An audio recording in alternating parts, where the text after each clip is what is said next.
Viu, Fran? Dá uma conferida se abriu a tela aí para mim. Abriu sim. Abriu.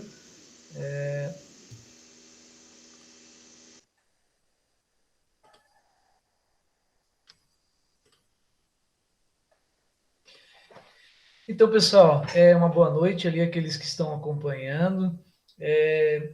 Nós, de uma certa forma, tivemos aí 2 semanas, né, de semanas de recuperação para os alunos que não haviam colocado as suas atividades em dia, do primeiro semestre ainda, né? Como precisamos definir isso, já que muitos alunos retornaram, né? Aí nós, professores, precisamos registrar as notas, né, para que haja, então, o registro, né, dos estudantes, dos alunos que retornaram para o modo presencial. Mas como eu estou aqui nesse processo, né, de discussão com relação aos temas de filosofia, nós estamos falando então sobre o tema, né, Estado, Sociedade e Poder. Essa proposta, né, do capítulo, que é discutir um pouquinho sobre essa teoria do Estado, né, nós começamos a falar então sobre a lógica de ser do Estado. E o autor até do livro didático que a gente está abordando, o Silvio Galo, ele coloca ali nessa ideia de que para que serve o Estado, qual a função do Estado, né? Tipo, para que ele existe, e tem todo um significado, né, para a gente essa ideia de que o Estado existe por uma razão de ser. Só que nós abordamos então essas perspectivas iniciais, né, levantando aqui alguns conceitos, inclusive com relação ao estado de natureza para os filósofos contratualistas. E a gente começou a falar do Rousseau, do Hobbes inicialmente. Este pensador, né, a gente levantou ali a ideia de que eles têm por princípio abordar aquela teoria sobre o estado de natureza, o estado anterior à própria constituição da sociedade. E o interessante é que esses filósofos, então, né, como o caso de Hobbes, eles pensam num contrato. Que contrato seria esse? O contrato que permitiria, então, o Estado ser organizado. Como a gente sabe lá no Hobbes, a gente viu, acho que a gente fez o primeiro debate para falar do Hobbes, ele define ali como estado de natureza, então esse estado onde os seres humanos são movidos pela lei do direito natural. E no estado de natureza, para o Hobbes, o homem é o lobo do homem, há toda uma questão de que o Estado deve ser exigido, por isso é existido, né? Por isso que todos confiam na autoridade do rei. Por isso Hobbes, né, que é um absolutista, ele defende que o soberano deve ter a responsabilidade pela garantia da propriedade de cada um, deve existir necessariamente o pacto, né? Por isso o pacto do contrato social para o, o Hobbes. Não sei se alguém assistiu o filme, eu também deixei à disposição ali um filme para abordar este assunto, que seria o Ensaio sobre a Cegueira, um filme muito legal, que traz essa perspectiva de uma situação caótica, onde todos ficam cegos numa cidade. O filme foi feito em 2008, né, pelo Fernando Meirelles, aquele brasileiro, inclusive um cineasta brasileiro, que fez várias participações, filmes legais aí em todo o mundo.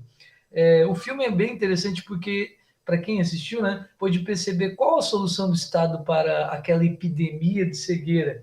Na verdade, o filme em si mostrou que as pessoas, a partir deste problema do estado de natureza, onde as pessoas vão perdendo seu sentido de humanidade, elas vão guerreando entre si, né? O filme tenta mostrar um pouco essa ideia do Hobbes ali, né, de que se não houver a garantia de alguém que controla as diferenças, bem, não vou dar spoiler aí ao filme, mas ele foi bem interessante para relacionar o tema do contrato, né, dessa teoria contratualista do estado de natureza. E a gente começou até a falar aqui no Hobbes. Continuando, tem o Locke, né, o pensador, o filósofo, John Locke, na verdade, ele coloca a ideia ele se apoiou então também de um contrato, né, social, mas ele coloca uma ideia interessante, porque ele defende não a autoridade do rei, mas ele já pensa então até aqui no liberalismo, né? Por isso que o Locke é considerado o pai do liberalismo, porque ele já pensa numa sociedade mais organizada, mas por representação.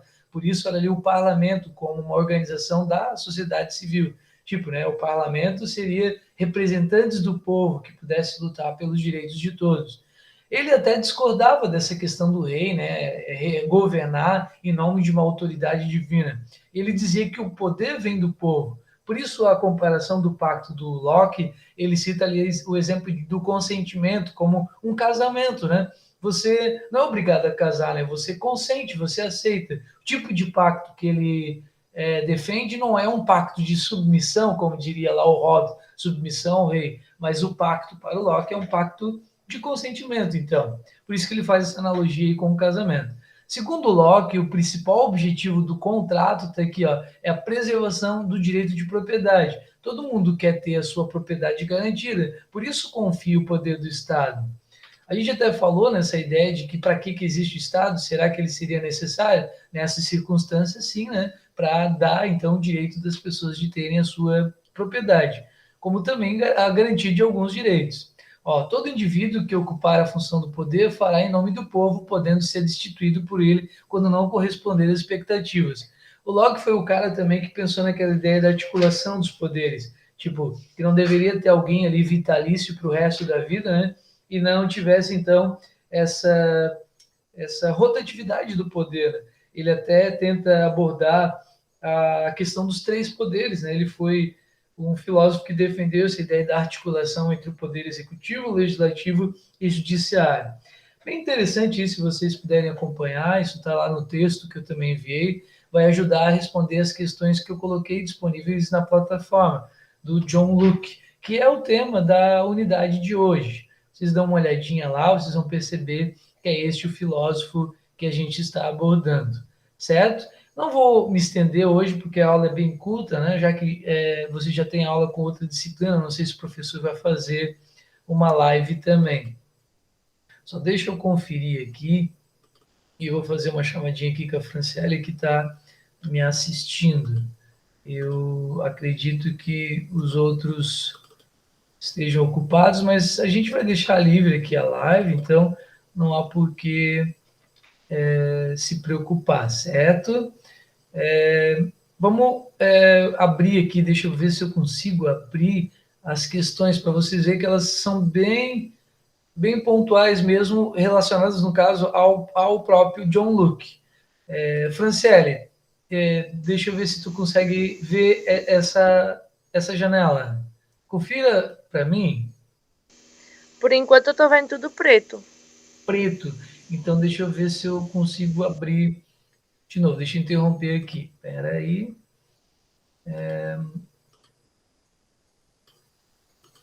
Vê se abriu essa agora. Agora sim. Olha só, esse na verdade é o trabalho que está disponível hoje para a semana 28. Você vai ver assim que ele fala especificamente aqui do Locke, dessas teorias que eu abordei, que ele defende a ideia de um direito de propriedade, que ele de uma certa forma pensa que num poder parlamentarista, né, onde não tem autoridade reservada especificamente no nome do rei, né, já por isso que ele defende uma ideia parlamentarista que está disponível ali no texto mesmo. Vocês vão perceber a sua teoria. Na verdade, qual o principal objetivo do pacto para o Locke? Para quem quiser responder a segunda ali, a gente até viu, né, que tem a ver com relação a essa ideia do direito de propriedade. É o fundamento aqui máximo da teoria do Locke. Como é que ele interpretava o estado de natureza? Segundo Locke, essa ideia do estado de natureza ele não achava tão ruim. Ó, se vocês forem ver lá no texto, ele até coloca, ó, no estado de natureza, onde é que está? Onde é que ele coloca? Ó, de acordo com o princípio do filósofo, todo indivíduo já nasceu livre, proprietário de seu corpo e de sua natureza, e de sua capacidade de trabalho. Tudo aquilo que produzir, retirando da natureza ou a transformando por meio de seu trabalho, será sua propriedade, uma vez que se empenhou seu corpo e sua vida nessa tarefa. Se no estado natural os seres humanos não só gozavam da plena absoluta liberdade, como também poderiam ter acesso às propriedades, o que teria levado a abandonar esse estado e instituir a sociedade civil? A hipótese de Locke, com o tempo, produto do trabalho humano, acesso à propriedade, se tornaram mais complexos. Aí onde ele diz, né, que no estado de natureza os seres humanos seriam governados pela lei natural da razão. Portanto, as pessoas não agrediriam nem matariam indistintamente apenas para impor sua vontade. Na verdade, ele até concorda que o estado de natureza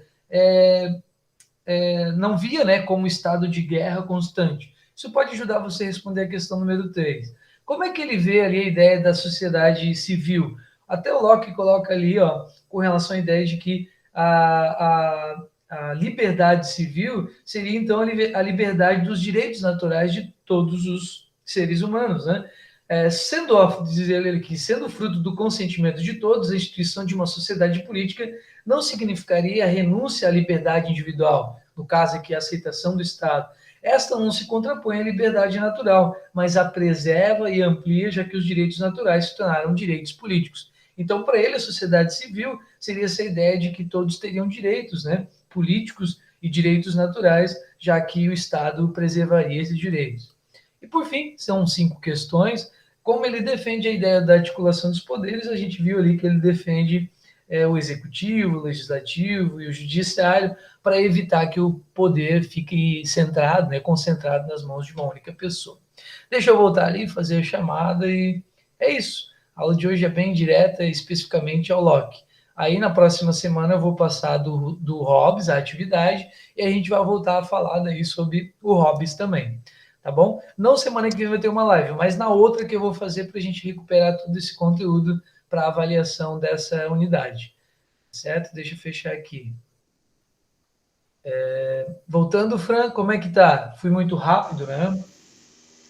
Foi rápido, mas eu consegui entender. Como sempre, né? O tempo é limitado, mas realmente o objetivo é esse. A gente fazer uma conversa tal, concentrar alguns pontos aqui. Eu vou deixar salvos, depois que você for fazer as questões. Se tu tiver alguma dúvida, pode retornar aqui e vai ver ali que não foram difíceis de entender, não. Tá bom? Sim. Então, só dá um oizinho aí para a gente confirmar a tua presença, né?